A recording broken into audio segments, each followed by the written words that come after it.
मित्रों नमस्कार, मैं हूं राकेश कुमार। आप देख रहे हैं मत अभिमत। मित्रों, भूमि सर्वे चल रहा है और आपको याद होगा कि भूमि सर्वे को लेकर जो स्वघोषणा पत्र देने की अंतिम तिथि थी वह 31 तारीख था और 31 मार्च और 31 मार्च तक जो स्वघोषणा पत्र देने वालों की संख्या थी वह बहुत कम थी। इसके चलते अंतिम तिथि के बाद भी पोर्टल खुला रहा और जो ऑफलाइन और ऑनलाइन जमा करने की प्रक्रिया थी वो जारी रही। हालांकि इसको लेकर डेट कोई नहीं दिया गया है कि कब तक खुला रहेगा।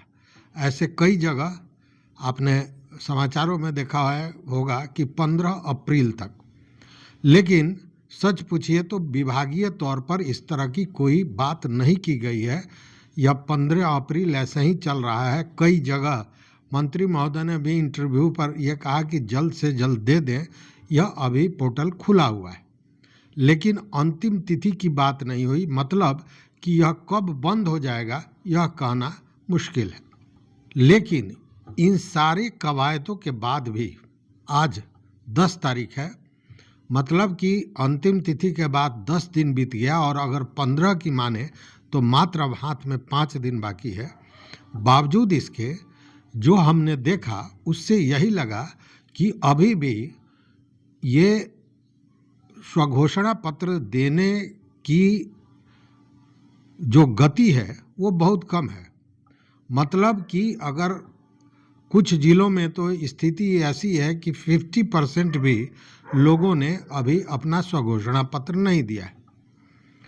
तो इसका कारण क्या है? चूँकि यह जानी हुई बात है कि इससे सरकार को क्या लाभ है क्या हानि है वो तो छोड़ दीजिए, वो बाद की बात है, लेकिन रैयतों को तो लाभ है निश्चित रूप से। चूँकि अब समझिए ना कि 125 बरस बाद, लगभग 125 वर्ष के बाद इस तरह का फिर कार्यक्रम चल रहा है जिसमें भूमि के पूरे रिकॉर्ड्स को अपडेट करना है, मैप को सही बनाना है और आपकी मलकियत को पूरी तरह स्पष्ट करना है।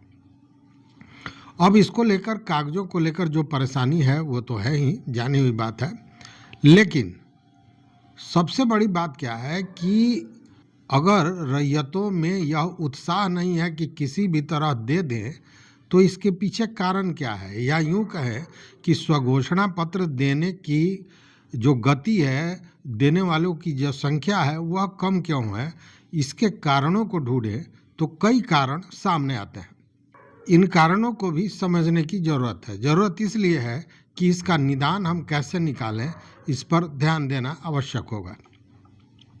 देखिए, 2-3 चीज़ें हैं। सबसे पहली बात तो ये है कि जो पुराने रिकॉर्ड्स हैं उसमें बहुत गड़बड़ियां हैं। कुछ रिकॉर्ड जो हैं वो गुम हो गए हैं, गायब हो गए हैं, फट गए हैं। जैसे आपने देखा होगा कि पिछले दिनों कई ऐसे अंचल थे जिसमें खतियान ही गायब हो गया था, हमने बताया भी था। तो उस तरह की स्थिति जहां है कि पुराने जो डॉक्यूमेंट्स हैं वो डॉक्यूमेंट्स ही उपलब्ध नहीं हैं, और अगर हैं भी तो उसमें तमाम तरह की गड़बड़ियां हैं। रैयतों का नाम दर्ज नहीं है। अब जैसे खतियान की बात ले लीजिए, तो खतियान 1914 से 1920 के बीच बना था, कैडेस्ट्रल सर्वे हुआ था। उसके बाद में रिविजनल सर्वे हुआ, तो रिविजनल सर्वे पूरे बिहार में हुआ नहीं। जहां बिहार में नहीं हुआ तो वहां तो कैडेस्ट्रल सर्वे से काम हो रहा है, और कैडेस्ट्रल सर्वे की स्थिति यह है कि वह खतियान, जो खतियान बना था उस समय, वो पूरी तरह कहें कि ना आप पढ़ सकते हैं, ना समझ सकते हैं, और ना आपको प्राप्त हो सकता है, इतनी बुरे हाल में है। और उसमें भी कहीं रैयतों का नाम नहीं है, कहीं खेसरा नहीं है। अब वैसी स्थिति में मालिकाना हक आप तय कैसे करेंगे? चूँकि उसमें आपके नाम होने की तो का मामला है नहीं, उसमें नाम होगा तो आपके दादाजी परदादाजी का नाम होगा आपका, और अब मलकियत आपको चाहिए। उस स्थिति में उस नाम के बाद अपनी मलकियत तक पहुंचने के लिए सबसे ज़रूरी क्या है? तो वो है वंशावली। अब यहाँ मामला क्या फंस रहा है सो समझिए। वंशावली का मतलब कि वंशावली देते हैं, साथ में जो लोग उसके हिस्सेदार हैं उनकी चर्चा होती है। अब मान लीजिए किसी के परदादा थे, दादा 2 भाई, फिर दादा के नीचे उनके 2-2 लड़के या 3 लड़के, जो भी हो, इस तरह करते करते वो वंश वृक्ष इतना बड़ा हो गया कि अब वंशावली बनाने के लिए सारे लोगों की जो हस्ताक्षर की ज़रूरत है, सभी लोगों के सहमति की ज़रूरत है, उसी हिसाब से बंटवारा होना है, यह संभव नहीं दिखता है। क्योंकि कुछ लोग बाहर हैं, कुछ लोग ऐसे हैं जिनको लोभ ज़्यादा है, कुछ लोग, अब देखिए ये जो पारिवारिक बंटवारा होता है उसमें एक बिंदु काम नहीं आता है, एक मुद्दा नहीं होता है, कई मुद्दे होते हैं।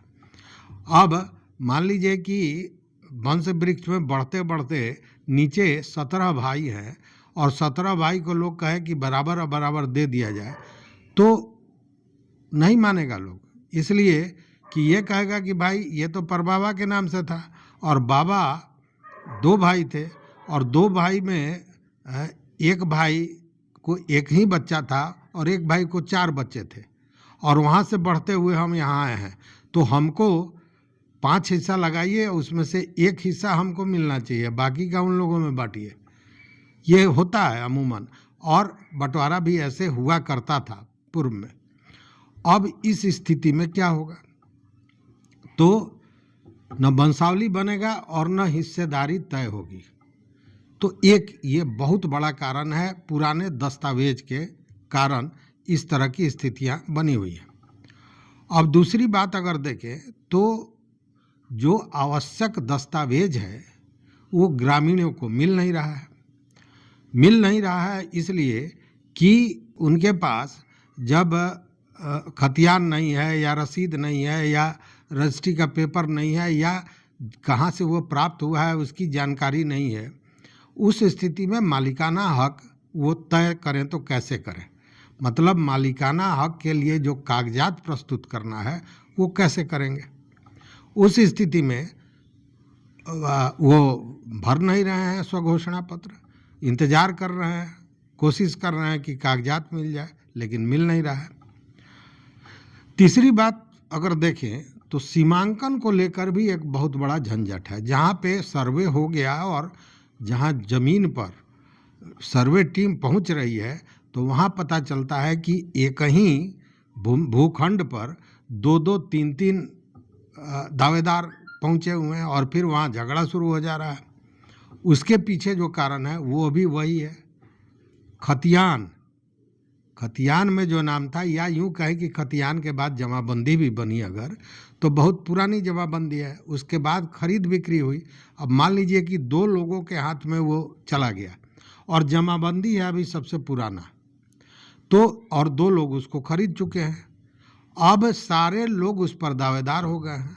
अब ये एक अलग मसला है, मतलब कि ये झगड़ा घटने के बजाय बढ़ने की स्थिति में दिख रहा है, और वैसे स्थिति में इसको फाइनल करना बड़ा मुश्किल है। जो सर्वे टीम है वह भी असमंजस में है कि करे तो क्या करे, किसके कागज़ को सही माने, किसके कागज़ को गलत माने। तो इस तरह की स्थितियां बनी हुई है। चौथा मामला आप जानते हैं, भ्रष्टाचार और रिश्वतखोरी। इसके चलते भी बहुत लोग, हमने बात किया, हमारे गांव की बात, हमने पूछा कि आप क्यों नहीं जमा कर रहे हैं, तो स्पष्ट उन्होंने कहा कि अब कागज़ के लिए अंचल कार्यालय दौड़े, या कहाँ से हम पैसा लें कि दें जो हमको कागज़ देगा। अब इस बात का क्या जवाब है? तो कहने का मतलब कि यह रिश्वतखोरी और भ्रष्टाचार जो है वह भी कहीं ना कहीं इसमें आड़े आ रहा है। अब अगर 5वें बिंदु की बात करें तो 5वें बिंदु में सबसे बड़ी जो गड़बड़ी है वह है जानकारी की कमी। लोगों को ज्ञान नहीं है। जो लोग मीडिया से जुड़े हुए नहीं हैं या उनका आना जाना अंचल कार्यालयों में नहीं है, या यूं कहे कि न्यायालय में नहीं है। क्योंकि जो न्यायालय में आता है, शहर में आता है, तो इस तरह की चर्चा होती है, वो समझ जाता है। लेकिन जो गांव का व्यक्ति है, जो गांव में ही रह रहा है, खेती कर रहा है, उसको यह जानकारी ही नहीं हो रही है। और भले राजस्व एवं भूमि सुधार विभाग जितना दावा करे कि हर ग्राम पंचायत में उसने आम सभा किया जागरूकता फैलाने के लिए, लेकिन इसमें बहुत सच्चाई नहीं है। कहीं कहीं हुआ है, कहीं केवल कागजों पर हुआ है, और कहीं 2-3 लोग जो ग्राम सभा जिनको करना था, जो सर्वेकर्मी थे, वो गए किसी व्यक्ति के यहाँ, किसी दबंग के यहाँ, या जो मानजन है उस गांव का, उसके यहाँ गए, चाय पिए, उसके यहाँ गपशप किए, उसको वो जानकारी दिए और चले आए। मतलब कि वो जानकारी तो वहाँ तक पहुँची, लेकिन एक व्यक्ति के पास, पूरे गांव के पास नहीं, क्योंकि ग्राम सभा आयोजित नहीं की गई और वहीं पे ग्राम सभा का एक कागजी फॉर्मेलिटी पूरा कर लिया गया। तो जानकारी का बहुत अभाव है, और यह निश्चित रूप से कहीं ना कहीं दिक्कत कर रहा है। यहाँ तक कि लोगों को ये तिथि की जानकारी नहीं है। यह भी छोड़ दीजिए, रोज चर्चा हो रही है, रोज झगड़ा हो रहा है। मैं ऐसे व्यक्ति की बात करता हूँ जो ठीक है, पढ़ा लिखा नहीं है, बहुत ज़मीन भी नहीं है, बहुत छोटा ज़मीन का टुकड़ा है, लेकिन उसको पता ही नहीं है कि सर्वे भी हो रहा है। उस स्थिति में अगर सर्वे के सफलता की बात की जाती है तो हमको लगता है कि पूरी तरह बेमानी है। अगर जानकारी ही नहीं होगी तो लोग उसमें अपना सहयोग देंगे कैसे, या अपने हक, अपने अधिकार को जानेंगे कैसे। छठा बिंदु अगर देखें तो वो डिजिटल रिकॉर्ड नहीं मिलना।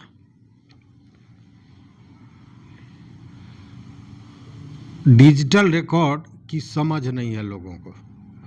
बहुत से लोग ऐसे हैं जिनके पास, जिनको कागज़ लेना है, लेकिन डिजिटल प्लेटफॉर्म पे तो वो है, लेकिन वो ले नहीं सकते हैं, उनको जानकारी नहीं है, उसको समझ नहीं है।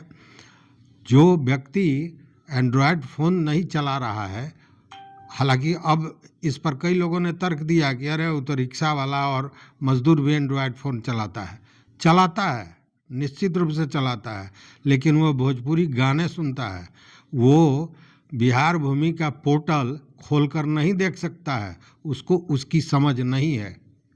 लेकिन दिक्कत क्या है कि एक परसेप्शन बना लिया जाता है कि इस व्यक्ति के पास ये है, मतलब कि उस विषय का वो विद्वान हो गया। बहुत से, हजारों नहीं लाखों की संख्या में लोग हैं जो मोबाइल तो रखे हुए हैं, एंड्रॉयड मोबाइल रखे हुए हैं, लेकिन उनको डिजिटल पेमेंट करने नहीं आता है। उसका क्या कहिएगा। इसलिए यह भी एक बड़ी परेशानी है, उसकी समझ नहीं होना। और एक बड़ा मामला, जो बड़ा मसला उसको कह सकते हैं, वह है कि बिना निबंधन के मौखिक बंटवारा। वैसे परिवार जहाँ पे वंश वृक्ष बढ़ता चला गया, जमीनों का बंटवारा होता चला गया, लेकिन ये सब कुछ हुआ मौखिक रूप से, कोई लिखित निबंधित बंटवारा नहीं है, और वहाँ सबसे बड़ी परेशानी हो रही है। क्योंकि सारे लोग, जो वंश वृक्ष बढ़ते बढ़ते बहुत बड़ा हो गया, अब सारे लोगों को एक जगह करके उन चीज़ों को निकालना या सहमति, एकमत्य करना बड़ा मुश्किल है, और उसमें ये मामला अटक रहा है। सभी एक चीज़ पर, एक निर्णय पर सहमति जताएं, ऐसा कम होता है। और जब बंटवारे का निर्णय ही नहीं हो रहा है तो दावा कैसे होगा स्वघोषणा पत्र में कि किसको कितना हिस्सेदारी मिलना है, या किसके जिम्मे कौन ज़मीन जाएगी। ये एक बहुत बड़ा मामला दिख रहा है। और इसी में अगर कहें तो एक मामला ये है कि मान लीजिए कि यहाँ आपकी ज़मीन है और आपके ज़मीन के बदले किसी बैद्यनाथ दास का ज़मीन है, और आपका ज़मीन कहीं दूसरे जगह है जो बैद्यनाथ दास के ज़मीन के बगल में है। तो होता क्या है कि आपने वैद्यनाथ दास की ज़मीन को अपने पास ले लिया और अपनी ज़मीन को वहाँ उनको दे दिया। अब वर्षों से बिना निबंधन के मौखिक हिसाब किताब से, मौखिक समझौते के अनुसार यह ज़मीन जो वैद्यनाथ दास का है आपके कब्जे में आ गया, और जो आपका ज़मीन है वो उसके कब्जे में चला गया। लेकिन ज़मीन पर मलकियत आपकी हो गई, कागज़ में आपकी मलकियत नहीं है, और यह मामला कई पुश्तों तक चला आया। अब यहाँ पे फंस गया परेशानी, करे तो क्या करें, कागज़ है नहीं, उस ज़मीन पर आप काबिज हैं, कैसे दिखाएंगे मलकियत। और अब चूँकि कई पुश्त बीत गए हैं तो उनके बच्चे न इस बात को समझ रहे हैं, न जान रहे हैं, और न फिर बदलान के लिए तैयार हो रहे हैं। मतलब अपने अपने ज़मीन पर जाने को तैयार नहीं हो रहा है, इसलिए कि उसमें कोई ज़मीन ऐसा है जिसका प्रोग्रेस कालांतर में बहुत ज़्यादा हो गया, उसकी कीमत बहुत बढ़ गई। अब वो क्यों बदलान करेगा, और बदलान अगर नहीं कर रहा है तो उसकी मलकियत नहीं हो रही है। इस तरह ये सारे चीज़ ऐसे हैं जो ये गति है सर्वे का उसको धीमा कर रहा है। इसको लेकर निश्चित रूप से राजस्व विभाग जो नए मंत्री आए हैं संजय सरावगी, वो अभी संजीदा है, संजीदगी से रोज़ देखा जा रहा है। कई तरह के नियम आदेश दिए जा रहे हैं, परिवर्तित किए जा रहे हैं कार्यप्रणाली को भी। लेकिन इन सारे चीज़ों के बाद कुछ चीज़ें ऐसी हैं जिसको जब तक नहीं किया जाएगा वो स्थिति इसी तरह बनी रहेगी। और उसके लिए सबसे ज़रूरत है कि गांव स्तर पर, ग्रामीण स्तर पर या पंचायत स्तर पर इस तरह के एक सेवा केंद्र का निर्माण करना होगा या सेवा केंद्र की व्यवस्था करनी होगी, जहां से लोग वहीं से अपने अपने कागजातों को प्राप्त कर सकें। डिजिटल होगा और डिजिटल आप दे रहे हैं, उस स्थिति में वहीं से वो लोग प्राप्त कर सकें, यह ज़रूरी है। क्योंकि तब उनको डिजिटल डॉक्यूमेंट की जानकारी हो या ना हो, वहाँ पहुंचकर वो उपलब्ध करा सकते हैं। और सबसे बड़ी बात यह है कि जब ग्राम स्तर पर दस्तावेज मुहैया होने लगेगा तो गांव में होता क्या है कि एक आदमी जो करेगा उसके देखा देखे दूसरा आदमी करेगा, तो उस स्थिति में यह जो जागरूकता की कमी की बात आ रही है वो सारी चीज़ें स्वतः समाप्त हो जाएगी। और वहीं से जो रिकॉर्ड है उसके अनुसार आपको डुप्लीकेट कॉपी मिल जाएगा। सीमांकन का अगर विवाद होता है तो देखिए ग्राम पंचायतों को भी इस मामले में जोड़ना चाहिए। आप गांव के खेतों की बात कर रहे हैं, भूमि सर्वेक्षण की बात कर रहे हैं, और इसमें गांव के जो मुखिया हैं, सरपंच हैं, वार्ड हैं, इन लोगों को सही ढंग से इनका जो उपयोग होना चाहिए नहीं हो रहा है। अगर उस स्थिति में मतलब पंचायत स्तर पर ऐसी व्यवस्था की जाए, उसकी मॉनिटरिंग दे दी जाए उन लोगों को, तो निश्चित रूप से इसका लाभ होगा। लेकिन इसका लाभ जो होना चाहिए वो अभी तक मिल नहीं रहा है, और ये तमाम जो कारण हमने बताया इसके चलते इस गति में, इसमें जो गति आनी चाहिए वो आ नहीं रही है। इसलिए 15 तारीख तक भी अगर खुला हुआ है और हम और आप प्रयास करके अपना जमा कर भी रहे हैं, लेकिन हजारों नहीं लाखों की संख्या में लोग हैं जो तब तक नहीं कर पाएंगे अपना स्वघोषणा पत्र। वैसे में उनका क्या होगा, यह एक बड़ा प्रश्न खड़ा होता है। तो इन सारे बिंदुओं पर आपका क्या विचार है ज़रूर बताइएगा। इस वीडियो में बस इतना ही। देखते रहिए मत अभिमत। चैनल पर नए हो मित्रों तो सब्सक्राइब कीजिए, लाइक कीजिए, दोस्तों के साथ शेयर कीजिए और अपना विचार जरूर दीजिए। बहुत बहुत धन्यवाद। कोटिशा आभार।